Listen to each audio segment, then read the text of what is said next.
Okay, so I'm going to tell you this story. I'm on my way to the storages here to take another load down. I'm not finished. I was so hoping this would be done yesterday or today, and I am not finished. I'm so close though, but I'm beat.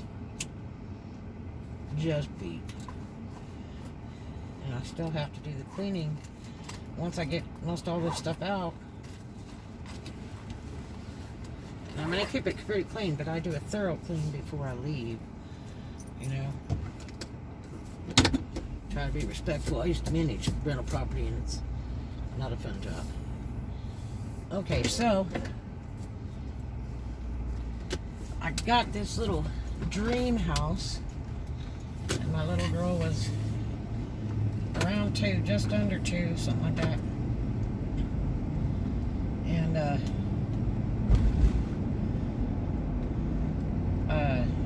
it was out in the country, and the people were also my babysitters. They were older couple. They were very, very nice, and it was right on the main drag, but they had a lot of land with it, so it was very country. I didn't have neighbors or any of that kind of stuff, just them. I don't know, their house was right up front, so it was 100, 200 foot behind their house, just, you know, cool little house. You know, the one in the storybook with the little picket fence kind of thing, you know. And then it had the horsey place in the back, so I could put a pony back there for my kid and all that cool stuff. So, I had this 77 flame red Camaro, white interior, black carpet, 350 small block Nova, and I worked on it all the time. It was just really a cool little car. A lot of fun to drive. It was great in the snow, worked out great. But anyway, so I took in, you know, it was, you know, a lot of dirt and field stuff around it. It wasn't like, you know, concrete and all that. And I wore heels all the time, so, you know, you had to walk on your tippy toes, you know, to get to the car and all that. Or you'd dirty up your shoes. I really like white heels, but anyway, so I parked right in front of the house, kind of thing, right at the front fence there, and I just, you know, walked right to my door. It was really nice. No other cars parked around me. It was pretty neat. And this was in Fire Creek, Oklahoma, and which is a big city now. It was really different back then. In fact, I drove by it on the way to California and said, wow, I totally missed Pryor. It just didn't even look like Pryor. And it was so big city. But anyway, so, you know, sometimes, you know, I pull up and it would be kind of damp puddles or whatever from rain and all that, you know, because it's very weathery in Oklahoma. It'll rain or tornadoes, or it'll ice and it'll snow, and so, you know, it started getting worse. I would pull up and I'm like about walking in mud, and then, you know, I started getting real worried because I've had the Camaro pulled out from in front of my salon one time, parking on the grass because it had recently rained, and I didn't know you couldn't park it on the grass and have the car sink like that and be stuck. That was real funny that time that happened. So I was kind of leery about that damp ground where I parked the car in front of the house. And it would get progressively worse as the months would go by, and finally it was just way too much because my shoes were getting muddy, dirty, you know, getting out of the car. And so I had mentioned to the husband and wife there that own the property, I said, I just want to let you know that, like, it keeps getting more wet and it hasn't rained in a month. And does that usually do that, or and I said, because it's getting hard to get out of the car with the baby. And they said, oh, really? And he said, I will take care of that right away. I said, you will? He said, sure. Now this place, the water was included because back then they included water and trash with your rent. You paid everything else. And so I don't even know if that house had gas. I think it was just electric. I can't remember. So anyway, I went back over to the house, walked over there, because it was, on their property. I didn't have to drive or anything, just walked right over there. So in about an hour, he come popping over, and he was a very thin, kind of elder dude, and real friendly, very country, but very friendly, and just sweet as pie. And it was interesting because his wife is more of a farmy looking woman, big woman. I mean, she could pick him up and ring him like a chicken and throw him across the room. She was pretty stout. And he was very slender, nice man. So anyway, he comes running back there, and he's walking around out front. He goes over and gets a shovel out of the shed, and he's like digging some stuff. And I thought, God, line must have broke. The water line must be broke. So he's digging away, and he's working on some stuff. So after a little bit, I walked out there. I said, "You find the problem?" And he goes, "Yep, sure did." And I looked down, and he is working on some green garden hose. Green garden hose. The bright kind with the webbing on it. And so I don't say anything. And so he is putting a patch on the garden hose because it had sprung a leak.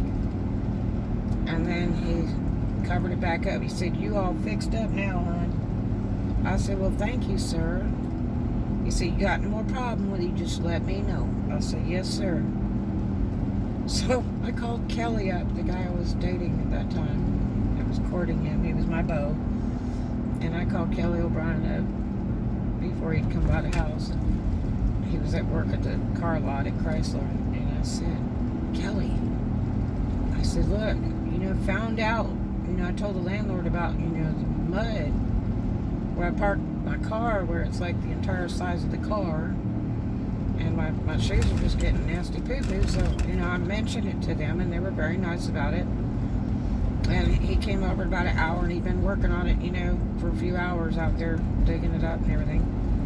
And I said, "You're never going to believe this." And he said, "What?" And I said, It's garden hose that powers the water for the house." He said, "Really?" I said, "Yeah, it's not pipe or anything. Literally, it's green garden hose with the webbing on it." And I said, it had sprung a leak. That's why the water pressure wasn't that good on that house. Because it was all run by garden hose. It came from their house. Underground. And I was parking on it. And so he starts laughing his head off. And I said, "That is not funny, Kelly." I said, "This house doesn't even have real plumbing. The water is powered up by a garden hose. That's why it takes so long to get the water in the bath or in the sink to wash the dishes or anything." And I said, "And then so the dirt's been washing into the house probably too." And he was just laughing. And I said, "I am so done with this country life." And shortly after that, I got one of the nicest places in town to live in, which was the last place I lived in before I left Oklahoma. God, was that nice over at Wilkerson's. But I had 2 landlords named Wilkerson in my lifetime in different states. But yeah, that was just that was the end. It was just unreal.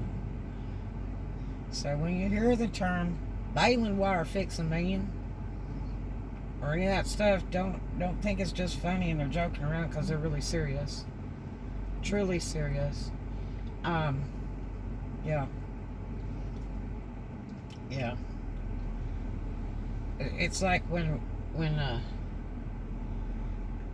I went out to the nightclub with my friends, and I dressed in my rhinestone cowboy outfit with a white shirt, tuxedo shirt with the ruffles with the rhinestones sewn all over it, and the hot pink hat with the feathers coming down the back, and you know, my pink satin pants with the gold hearts and star studs up the sides, and my white cowboy boots, and I was decked to the T. And they just kind of looked at me, because like all the women there were in Pendleton wool plaid shirt with jeans and those little white pointy tennis shoes, okay? You know, like those 50 style tennis shoes, the little El Cheapo pointy ones. That was styling and profiling. And the guys wore cowboy boots and jeans and Pendleton shirts. Yeah. And not many people wore cowboy hats. I thought, you know, wow, in the South they'll all be wearing cowboy hats. No, they don't. They just don't wear cowboy hats. It's more of a thing in California than it is in the South. So, went to this club, and my friends are like, you got to come to this club, and we'll take care of everything if you'll come. And I'm like, okay. You know, it takes me like hours to get all decked out, right? Curl my hair, the whole thing.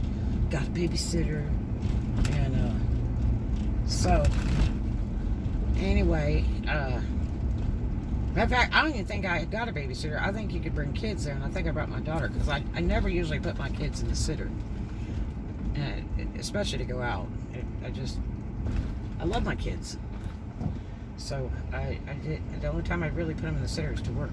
But anyway, so I go to this club, and all my friends are there, man. It's just tables lined up. And it's a big, giant place. It's huge. And it's not anything like California country and western clubs. It was just a big, giant place. It probably would have done better as a bingo hall, because it kind of looked like that. And so anyway, real country, you know, the raw wood. You're looking up the raw ceiling and all that. And there's just tons of people. And people are dancing, they got a band, you know, the whole deal. There's food, there's drink. Everywhere you go around Oklahoma, they, you know, there's blue law and stuff, and they serve like beer. And I can't stand beer. And I don't think it's ladylike for a female to wrap her lips around a bottle of beer, okay? It's like really creepy, dude. So you really wouldn't catch me drinking a beer, period. But anyway, God, it's starting to rain and I gotta move. So anyway,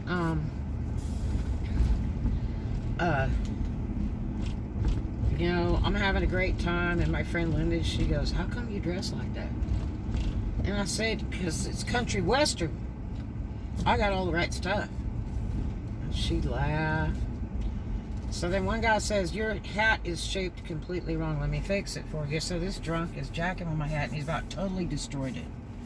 Bending it and twisting it. And it's not even a real hat. It's a lacy straw hat. It's pink. Polyester. You know.